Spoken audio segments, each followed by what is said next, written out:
Hello friends, this video on Morphology of Flowering Plants Part 14 is brought to you by examfear.com. No more fear from exam. With this, I think I have covered the major basic parts of a leaf, that is lamina, petiole, leaf base and the stipules. So now let us look at the different types of leaves based on the different lamina shapes. So again, now you might be wondering how important is it? How important is the shape of the lamina? I mean, what role does that play? Talking about the role which a shape plays, obviously the shape of a leaf helps in adapting to different types of environment.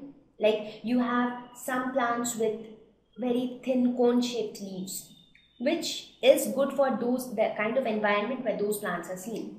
So we really can't say that the shape of the lamina doesn't play any role at all. It definitely plays a role.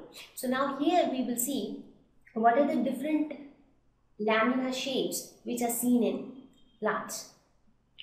So we will talk about two things. One is the margin of the lamina, that is the boundary of the lamina, and the second thing would be the tip of the lamina. So basically we will talk about these two things, margin of the lamina and tip of the lamina.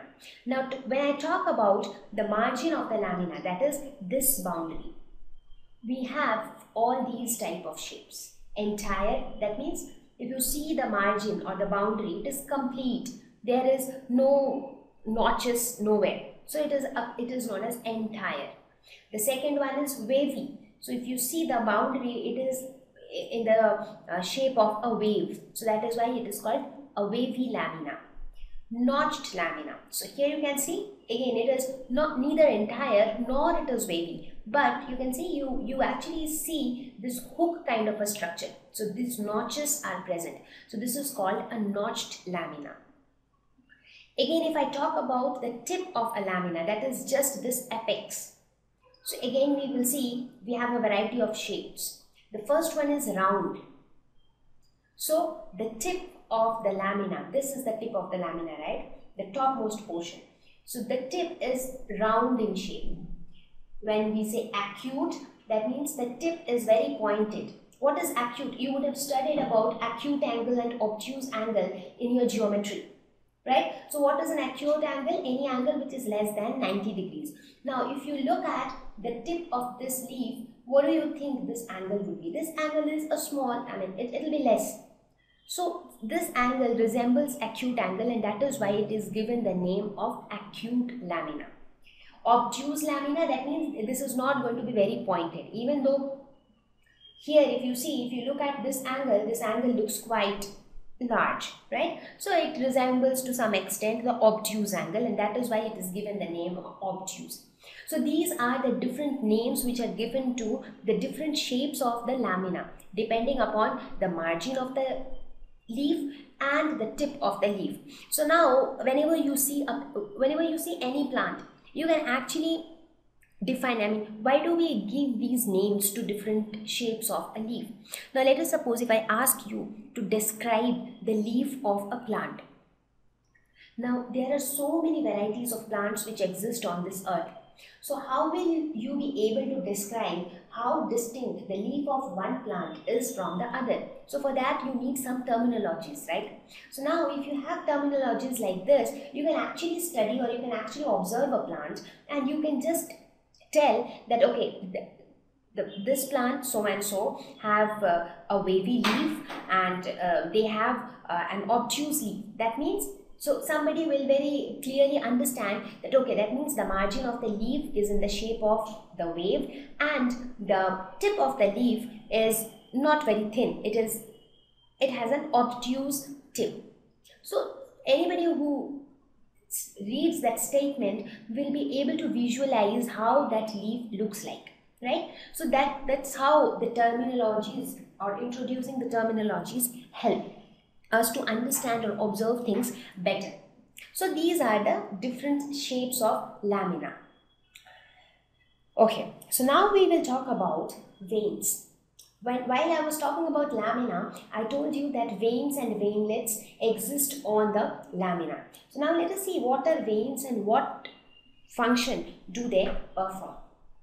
Veins are the vascular tissues of leaves.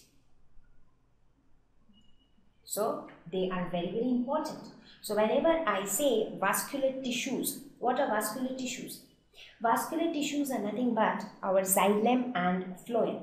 So veins are basically the vascular bundles which contain xylem and phloem. Talking about the function of veins, they help in transporting food, water and minerals. As I told you, I gave you a comparison, right, of the way arteries and veins are there in our body. Similarly, veins and veinlets are there on the leaf. So they actually help in transporting food, water and minerals to different parts of the leaf.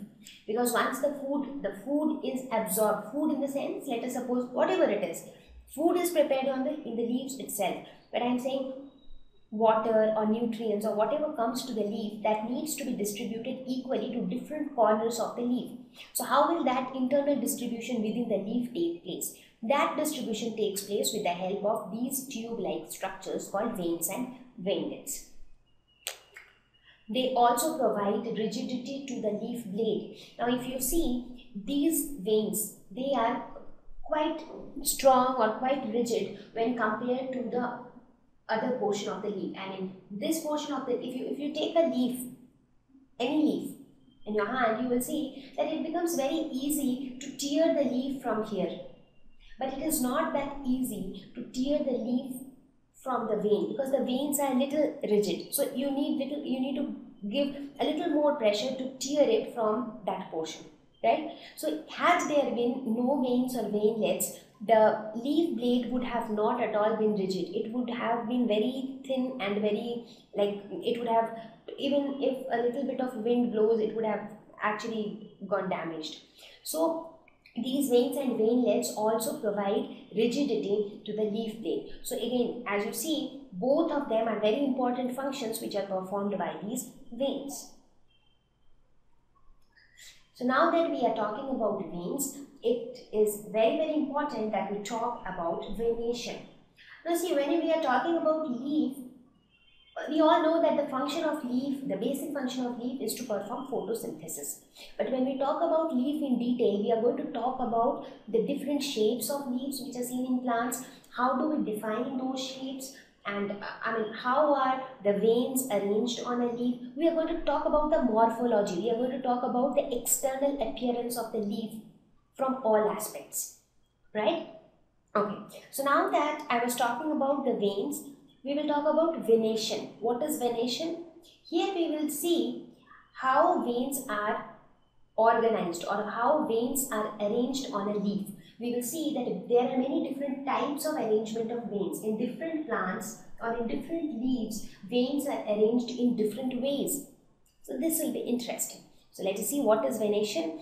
It is the arrangement of veins and veinlets in the lamina of leaf. Obviously, veins are present on the leaf blade or the lamina. So how these veins are arranged, that we will study in venation. So there are some specific patterns in which the veins are arranged. So we will talk about the different types of venation.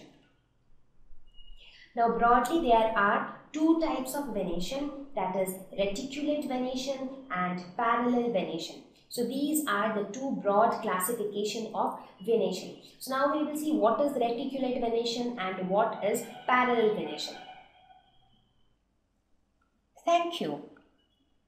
Please visit www.examfear.com to watch more videos, attempt free online test, get free study material, find tutors and mentors. Thank you once again.